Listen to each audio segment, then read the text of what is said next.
Today's guest has seen what happens when driven, high-achieving people push past their limits without ever stopping to ask, am I okay? So it's a lot easier to hide problematic drinking and substance use if you're working from home because it can be a teacup.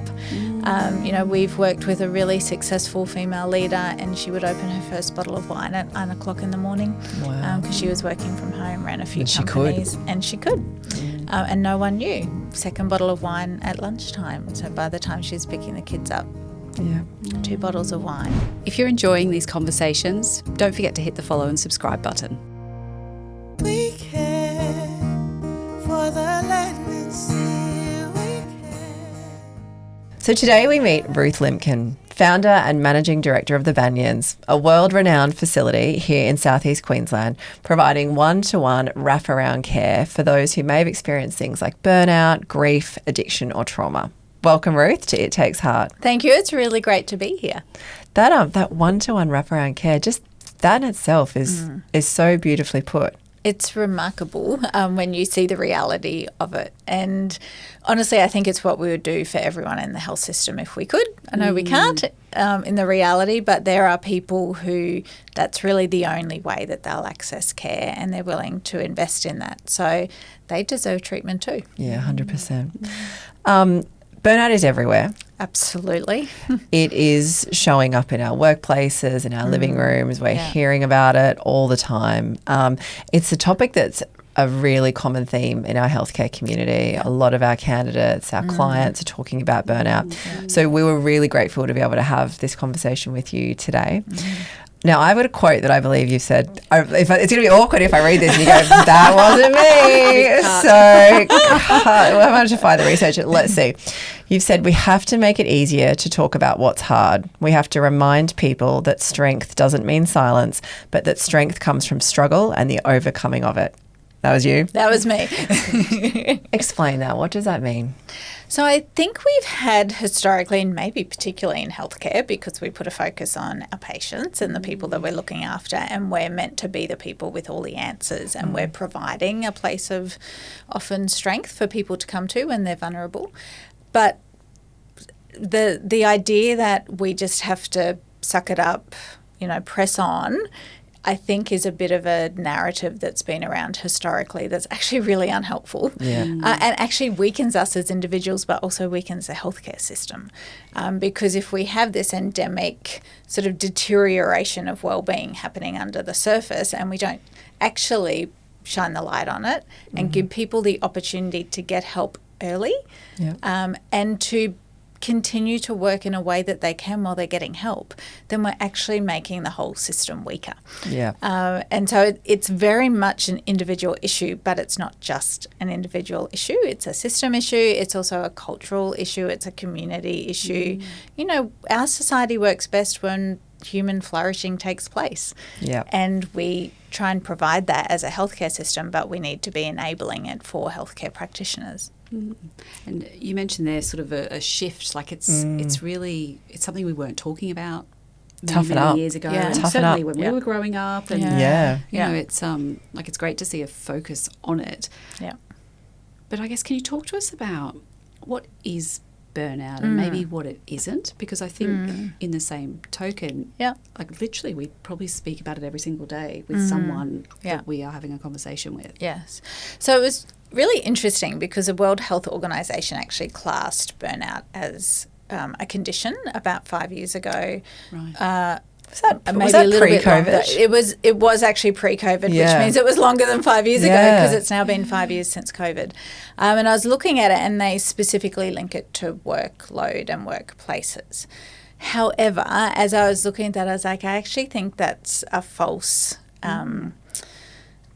not diagnosis, but a false definition because, yes, it shows up and there are contributors in the workforce and the workplace and workloads, but I actually think all of life at the moment, cost of living is a pressure that adds. And then the always on connection and the, people expecting very quick turnarounds of information is another. The Banyans has seen a 684% increase in inquiries for stress and burnout in the last couple of years, which is phenomenal. Yeah.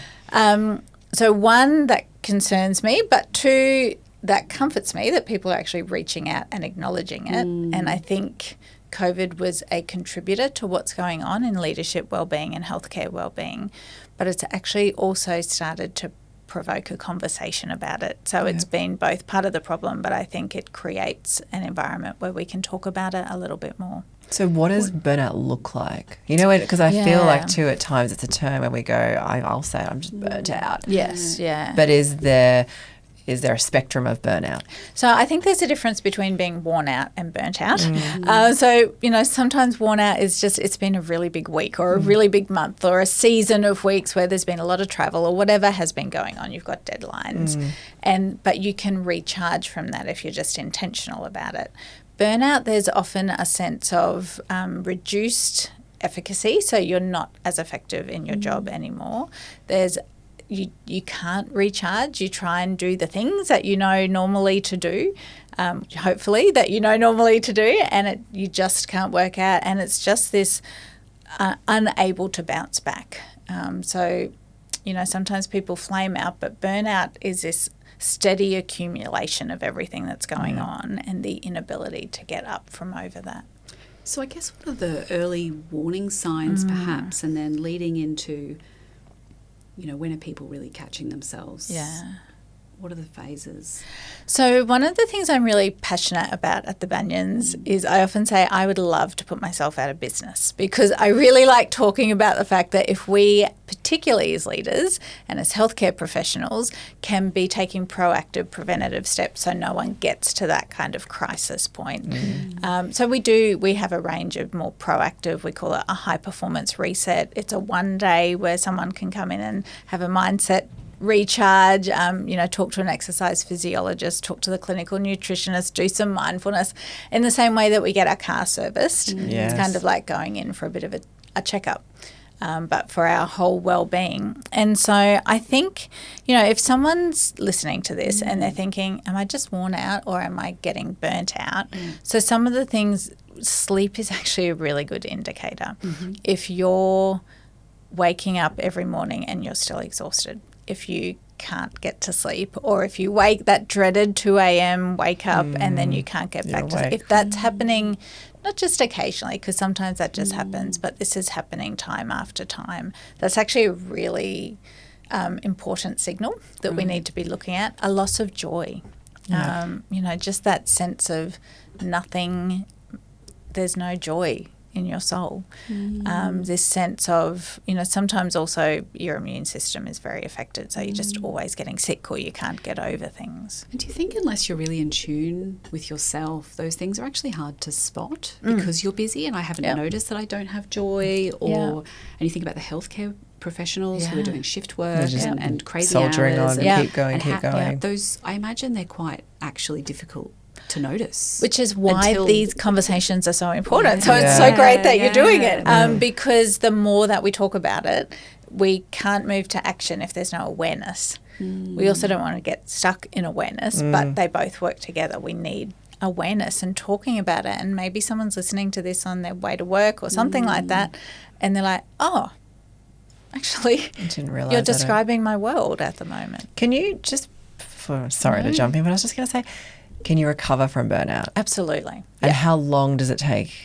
So again, this is why talking about it and early intervention is really important, because the sooner that you recognise something's going on, often the quicker that you can recover and less is the impact of treatment that's needed. And it could be something that you start doing while you're still going about your life, or it could be at the point where you need to take some time out. I remember talking to someone years ago at the Banyans. I was answering the phone and he ran a company and he said, oh, the wheels haven't fallen off, but they're really wobbly. And I was like, now's the time to do something. So we redesigned a program that we have called the Rest and Refresh. And, you know, if we can start to recognise when the wheels are a bit wobbly before they fall off, then actually it's a really smart investment in our health. You know, with blood tests show like your cortisol levels are high and you might, or adrenal fatigue, are they also early signs, or is that, or if you're in adrenal overload, is it too late? Well, it's you're never there. too late. Yeah, and then, sorry, no, that's right. Yeah. Like, are you already there? You know, sometimes. If you're getting that adrenal fatigue, I think you are at the point where you absolutely need to do something. Yeah. But again, there's.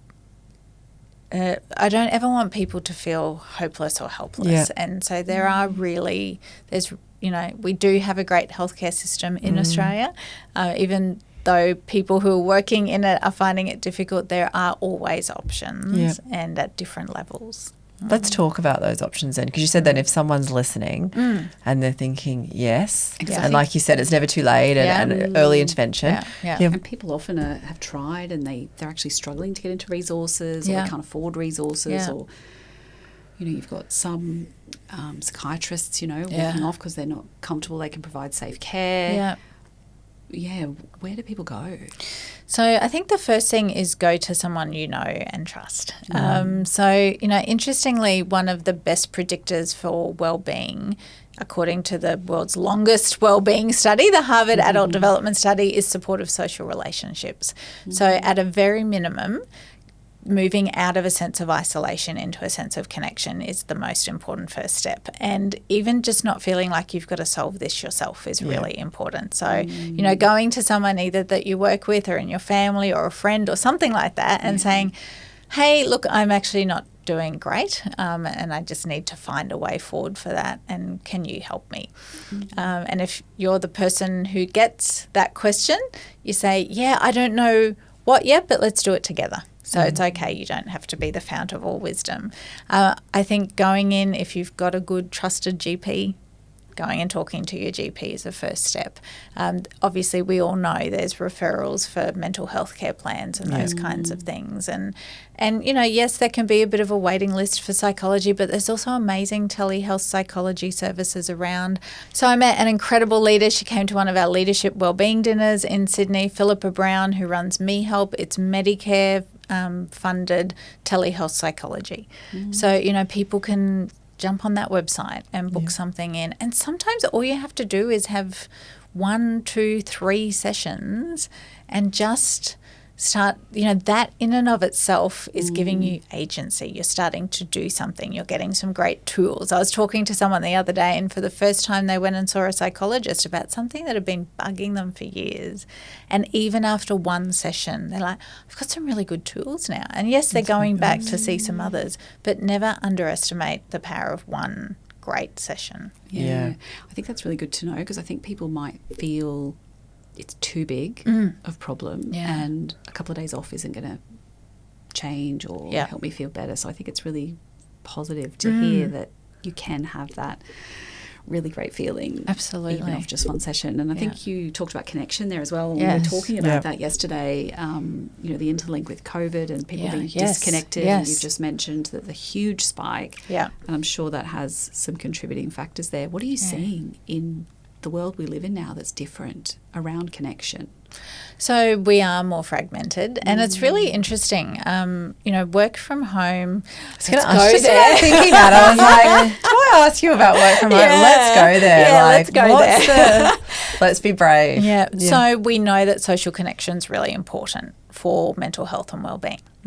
A lot of people, a lot of the most important relationships in their world, or the best sense of social connection, actually is in the workplace, and it's not the same quality if you're dialing in to a screen in back-to-back meetings. It's just not the case. So I'm not saying everyone has to return to the office 5 days a week, but I think working isolated by yourself from a screen 5 days a week is really detrimental to your health and often wellbeing. Longer than you would in the office. Absolutely. I think people think people are not working at home, and that's the issue. But I read something yesterday to say it's actually the reverse. Yes. And people are working too much at home and not having the breaks and the stops. The interaction, the social interaction, the water cooler chat. Exactly, And, one of the other things that we see at the Banyans is, and again, let's go there. So it's a lot easier to hide problematic drinking and substance use if you're working from home, because it can be a teacup. We've worked with a really successful female leader, and she would open her first bottle of wine at 9 o'clock in the morning because she was working from home, ran a few companies, and she could. And no one knew. Second bottle of wine at lunchtime. So by the time she's picking the kids up, 2 bottles of wine. So I think, social connection has a lot of protective factors, and we need to think about that when we think about what does work and life look like. Yeah. I think sometimes we show up more for others than we do for ourselves. And I guess it comes down to that. If you're at home, you're only having to show up for yourself. Yeah. It's probably not the best version sometimes. Yeah. While we're on the workplace then, I know you said that, the World Health Organization was attributing it to the workplace. Yeah. What do we need to be doing, as an employer? With the days that we're in now, is there little micro changes that we can do? And also, how do we better support people who are feeling burnt out or worn out, as you said? Or recognise it even. Recognise it, we've got EAP programs, but it's like, but then you said that you can have 3 sessions. I'm like, okay, well, there's EAP. There's little steps there. Yeah. So I think it's making it part of the conversation all of the time. And I think as leaders also, we have to model that. So I'm really deliberate. There's a particular gym class that I love going to that starts at 4:30, and it's just across the road from where I work. And I normally work till after 4:30, but most weeks during the week I'll go and get changed into my gym gear and go and say goodbye to everyone in the office because I know I'm going to that class, to send a really clear signal that actually doing things for our well-being is really important, and I'm going to do it as the leader, and so that gives you permission to just be having these conversations and talking about what's needed. I think also I'm always really clear about the fact I see a psychologist once every 6 months. At different seasons I've done that more, but I'd put that in the diary as a check-in in the same way that I get my car tuned up. And like one time I was driving there and I was like, I've got nothing to say. I don't know how I'm going to fill this session. I'm good. I'm really good at the minute. Yeah, and then you sit down, she asks one question. It's like, okay, 45 minutes later. But it's someone outside of your world that you can bounce things across and process things with. I think so little things like standing desks, and maybe you can't afford to swap all the desks in your office, but just think, like I often say to people, and I actually really encourage people to take control of their own well-being. So don't outsource it to your employer or your workplace. There's fundamental, simple, cheap or free things we can do to look after our own well-being. I know this might sound strange for someone who's on the ward and on their feet all the time, but for people at a desk, even just standing up whenever you're making a phone call. Standing instead of sitting for 3 to 4 hours a day is the equivalent activity output of running 10 marathons a year. I have heard that. I couldn't remember how many. I felt like it. Yes, that was you then. And I remember because we do have stand-up desks. Yeah. And you know what drives me wild is everyone goes and sits at them. And everyone wanted them. And I'm like, let's stand up. But then I'm probably not modeling it and going and standing up. Whereas my husband used to love them. Yeah. He was always there. And you used to do yoga in the office at lunch and, I think meditation. It's the consistency piece, isn't it? Yes. If you're doing that class at 4:30 every day. Yeah. It sometimes is easy to deviate. We definitely get distracted here, don't we? So it's keeping those consistent positive actions. Yeah. Do you know if if someone's at work and if they're looking like that, recognizing the signs and they're not finding joy in their work? Yeah. Can that get confused with, I'm burnt out, but actually it might be as simple as a shift to a new environment. Yeah. Or a new role, or maybe the job that they're in they've outgrown. Yeah. Which is okay. Absolutely. Occupational well-being is one of the 6 dimensions of well-being. Yeah. And that doesn't mean you have to stay in the same job for the rest of your life. Yes, you talked then about the dimensions of well-being. What are they? Okay, well, look, there's 6 of them, and I'll run you through them quickly, and then I'll talk to you about how we did some work on the model. Yeah. So there's physical well-being, social well-being, emotional well-being, occupational well-being, intellectual well-being, and spiritual well-being. Yes. The good news is for anyone who's feeling a little bit overwhelmed about they've got to do 6 different just things. Just like because I've done this with you and I remember seeing it all and going, this is a lot. How do I fix 6 parts of me that need a bit of work? Exactly. Do they all need work? Yeah. So the good news, so we didn't make those dimensions up. I found a model of wellbeing from the National Wellness Institute, but they had each dimension as very discrete. I was like, that's actually not how real life works. That's not how our body works. And so we've redeveloped the model to show that they're all integrated, which is really good news, because what we know is that if you make one positive change in one of those dimensions, it actually often produces positive outcomes in the other dimensions as well. So you can just do one thing and that can create positive difference in various dimensions. And so I always say to people, like, particularly for people who are highly responsible, A-type personalities, driven, you're not allowed to do more than one thing. Yeah, I remember sitting there and being like, you've said do 3. I was like, I'm going to do 6. Like, I'll do 7. Yeah. So just doing one thing that's free and that's sustainable. And I often also say to people, don't try and start something, because if you already feel like your life is overfull or you're overwhelmed, that's not going to get a lot of traction. So I say just stop or swap. Yeah. Stop doing something or swap something out. And I was just going to say, from memory, when I did this with you, the actual actions, were quite easy things. That's where I was going to go. What are some examples of them? So I remember they were a bit like, oh, that's pretty obvious. And I could do that. Like one really simple thing, which is free. So there's a lot of research that shows if we walk in nature as opposed to walking in urban environments, our cortisol levels, that stress hormone, goes down by over 12%. So you can reduce your stress levels by walking in nature, which is free to do. Yeah. So you're improving your social well-being, because nature is part of social well-being, your physical and your emotional well-being by going for a walk in nature. And if you do that with a friend, like if you say, hey, once a month, why don't we go for a bushwalk at Mount Cootha or something like that? That's one thing you can do, which feels fairly sustainable, and you're improving lots of different dimensions of your well-being.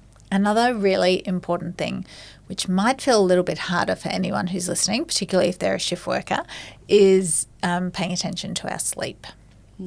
So there's a really interesting phenomenon that has been coined, revenge bedtime procrastination. Have you heard of this one? I have not. Revenge bedtime procrastination.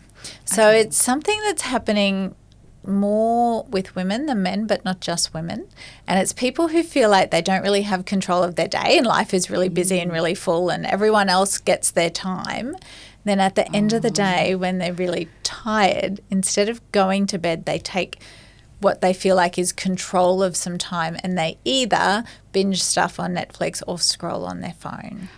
I like scrolling. I mean, how many people I speak to, like friends, where they'll be like, I just went down a rabbit hole for an hour. I'm not the scrolling, but I definitely identify with that. I feel like everyone has taken everything from me today, having 2 young children, and I've been there for everyone. Yeah. And as tired as I am, I'm not ready to go to sleep because I'm not ready to start again. Yes. Yeah. And that's so profound. You've got this. This is your experience. So I'll set myself usually a timer. Maybe like I realise I don't have a lot of time, but I just need something. Yeah. And often it just wants to be something I don't need to use my brain. So that can actually be a really great thing if it's not something like scrolling on your phone. One of the problems with scrolling with your phone is whenever you're discovering something new, your brain releases little hits of dopamine, which promotes wakefulness, not sleepfulness. And you've got the blue light, I guess. So there's lots of what's a better things. thing that could be done? So something what should that I you do? enjoy. So if, for example, you love great fiction, maybe you love mystery novels or something like that, a paper book particularly, you pick that up and you're going to, like 15 minutes, 20 minutes at night, I'm going to read my favourite mystery novel. Or I don't know, maybe people like, I'm not a knitter, but maybe knitting or a jigsaw puzzle or whatever. Maybe it's a gratitude journal. That's a really powerful way. Or maybe it's journaling your day in there. Yeah, why is gratitude and journaling so powerful? Yeah, it's amazing. So there's scientific research that shows, so there was one study done where every night someone wrote, I'm grateful for, and they just 3 things. And they didn't just do a dot point of my dog, my husband, my job. And the next day, my dog, my husband, it was my like, dog. It was like, today I'm grateful for, today I'm grateful for. And by doing that for 6 weeks, their level of depression reduced.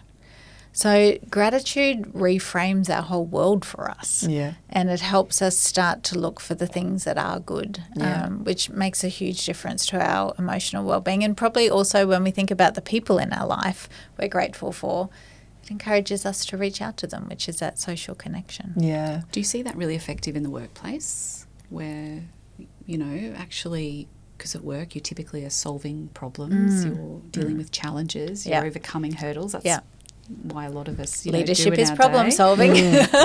Is there a really great link for that gratitude at work sometimes where maybe we need to do that more in terms of, I think celebrating wins is really important. Yeah. They don't have to be big wins, but celebrating wins is really important. Great customer feedback or patient feedback, or, particularly if people are working in difficult, so we work in mental health and addiction.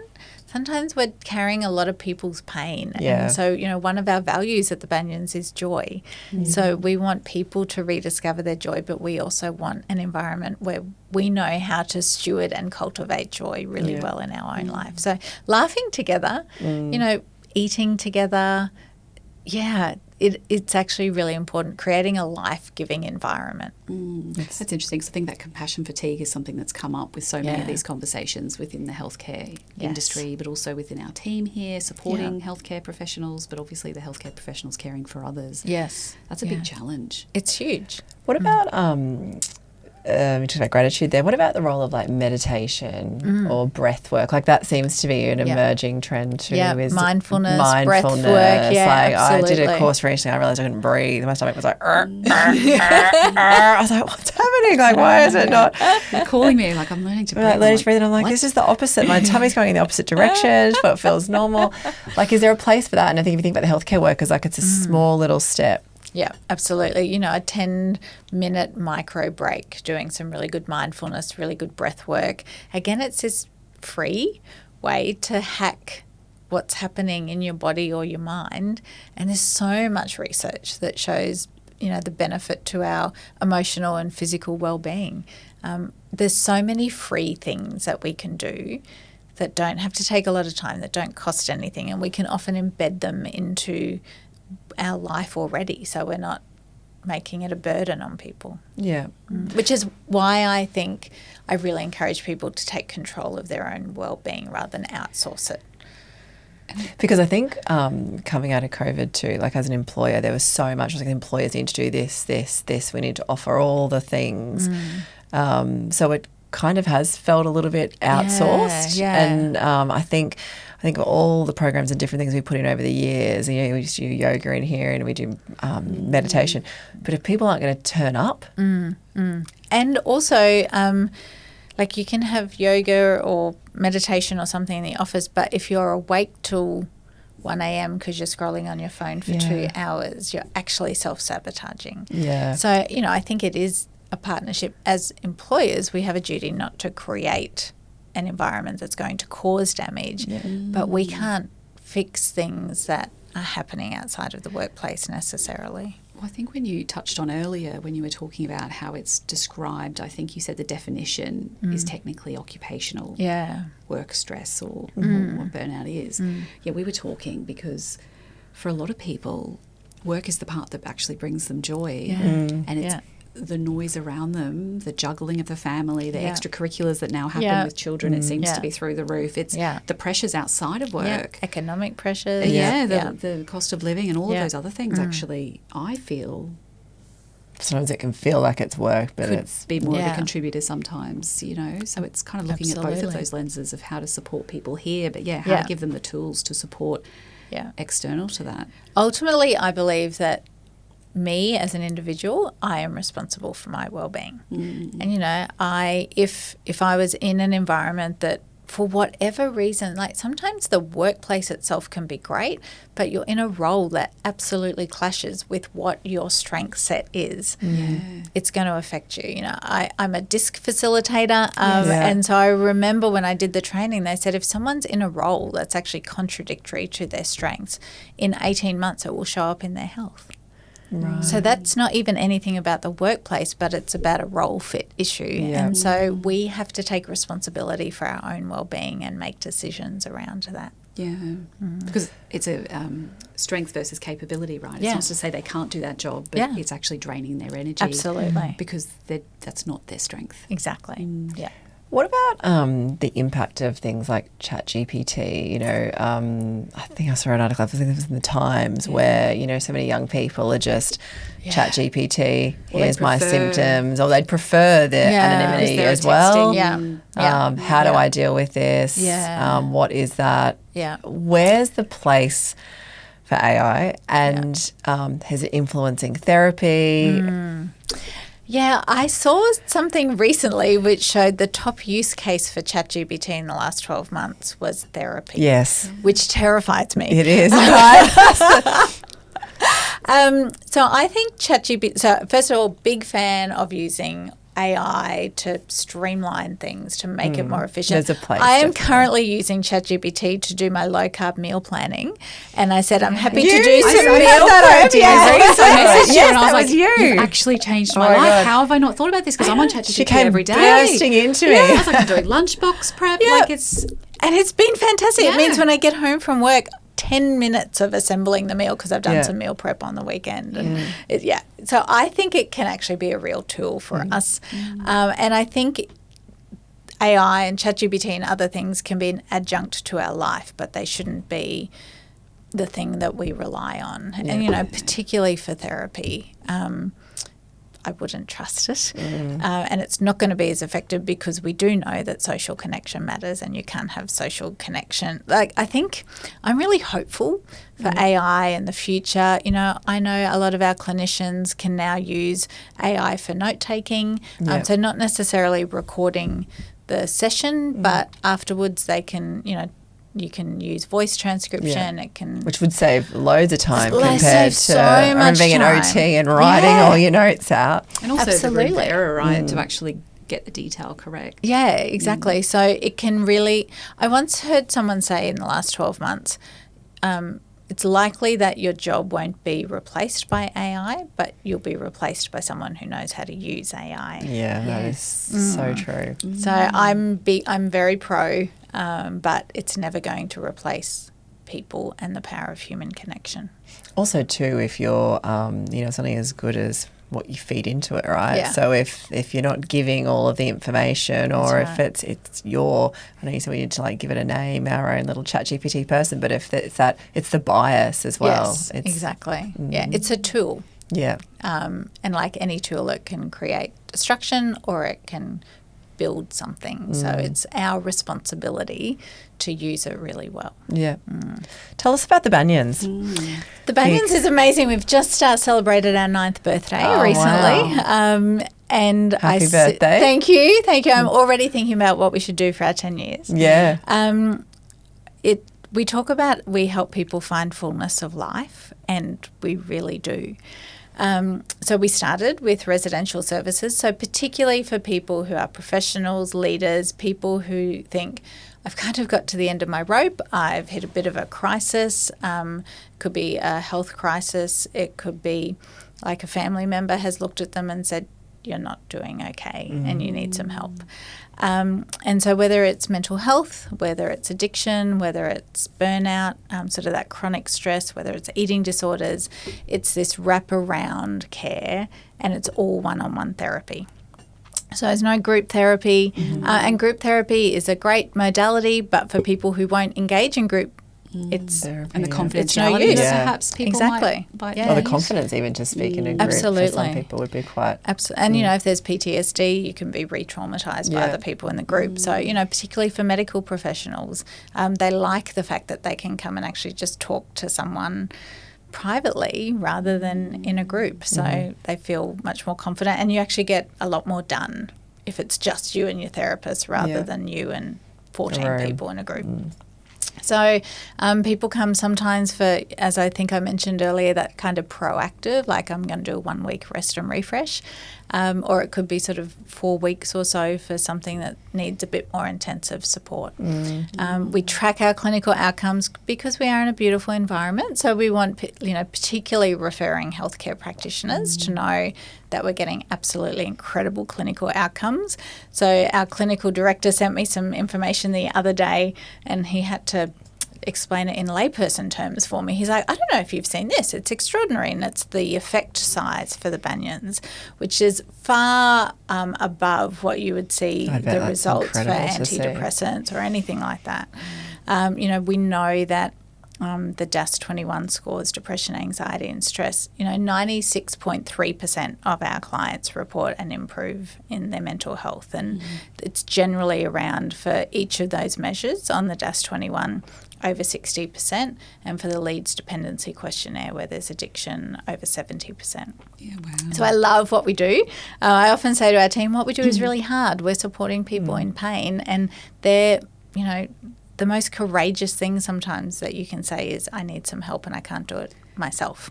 Absolutely. So it's really hard for people, and so we just provide this beautiful wraparound care. It's very clinically intense. People see about 14 clinicians every week in the comprehensive program.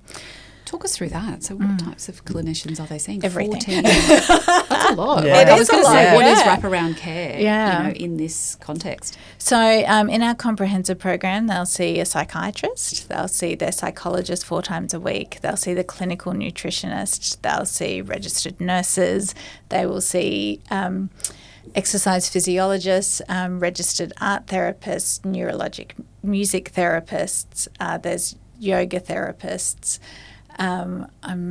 Some of my staff are going to be devastated because I haven't mentioned that. No. Well, shout out to them. That's right. It's incredible just seeing what people do and the way that. So one of the other things that I think is really magical, which I wish we could do in every healthcare system, is every morning the entire treating team get together for up to 45 minutes and they talk through our different guests, and this is what's happening for this person. So maybe, equine therapy, for instance. This was what was happening in this session yesterday for me. So when you're doing equine therapy today, it might be useful to look at this, this and this. So this very collaborative care model. Yeah, that would be very unique, I'm sure. Yeah. We have people come from all over the world as well as all around Australia, so there's not a lot of options like the Banyans. Yeah, I was just going to say that this is quite a unique facility. Yeah, it is. And I'll make sure in a moment we talk about our day program because that's more accessible for people. But, yeah, we have clients. So the second biggest place or guest cohort is actually the US. After Australia and then Singapore. But we've had people come from the UK and Middle East, and because it's quite a rare model. And so how many people can you see at one time? So we've got 10 in one residence and 5 in the other. And then we've got our day program. Let me talk about this, and particularly because the 3 of us are women, I just want to... Yeah. So I'm a big proponent of listening to your customers, your clients. What's the need that's not being met, where there's a gap that people aren't getting help. So I remember talking to someone, this was probably 5 or 6 years ago now, and she was in her early 40s. Her and her husband were both working professionals, 2 young children. And I was talking to her, she said, I'm drinking a couple of bottles of wine a night. She said, no one at work would know. I'm on top of this. They would have no idea. She said, I've tried to get some help. I've been to the public system. It's sort of this group. She said, I just can't resonate with what's happening there. I can't connect. And she said, so we were talking through, and I was talking about our residential option because that's all we had at the time. She's like, there is no way I can get away for 4 weeks. And she's like, where is there for someone like me? Because the residential, is it typically a 4-week commitment? So sort of 3 to 4 weeks if it's something that needs a bit more intensive. Yeah. And because you can't sort of fix a long-term problem in 1 week. Yes. And I had nowhere to refer her to. So we corresponded by email a little bit. I was like, you could try this, you could try this, you could like put together a bit of a treatment program for yourself. But I saved her email on my desktop, and I thought one day I'm going to have a program for people like her. And then a couple of years later, we opened our day program, which is 1 day a week for 8 weeks. It's still the one-on-one model of care. So you see a psychiatrist, you see a psychologist, clinical nutritionist, exercise physiologist. You do yoga as a group, mindfulness, wellbeing education. It's all coordinated, so you turn up in one beautiful place. It's in Bowen Hills. it's really easy to access, but it's just all coordinated for you. You're not running around Brisbane, you're not on a 6-month waiting list. Yeah, exactly. Yes. And again, those specialists are talking about you and how they can help you get better. And 1 day a week is often a lot more accessible for people. So we run that 4 days a week now at the moment, so people can choose which day of the week is going to be best for them. Even just being able to access a psychiatrist quickly is very rare. But I'm really passionate about reducing barriers to accessing care, because the quicker that people can engage with care, we often reduce the impact of treatment. Well, it's definitely having an impact on the healthcare system in general, isn't it? If we can be catching people and if we can be proactive in our health versus the reactive at the last minute when it's too late. And that's where we're overwhelmed. Yeah, which is why we do now the 1 day high performance reset. So like, just come in, get a checkup. You know, maybe once a year you want to do this. Once every 2 years. What does that look like, a high performance reset? Yeah, so it's it's a session with a psychologist that often is focused on what are the mental blocks that you need to remove, or, you know, how can you elevate your mindset about different things. Yeah. And then you'll see clinical nutritionists talking about how are you fueling your body, what's your body showing, you know, how could you rethink, what are some easy hacks so that you're improving, you know, your nutritional well-being. It's seeing an exercise physiologist doing some movement activation, working out, well, what's actually going to work that's sustainable. It's that mindfulness coaching, it's that well-being education. So it's sort of 3/4 of a day. And it's just to really help people optimize their well-being and hopefully never get to a point of crisis. You know, when you talk about hacks, like with all the things we've covered today, is there sort of 3 hacks where you're like, if everyone just did these 3 things, it would just have that 1%. Yep. I've never actually had that question put to me, but even as you're asking, I was like, I know the 3. Oh, that's so good. So 1, paying attention to our sleep, making sure we're getting good night's sleep. Absolutely the foundation of well-being. Social connection, so meaningful relationships and spending time in nature. Yeah. They're all free. Yeah. Yeah.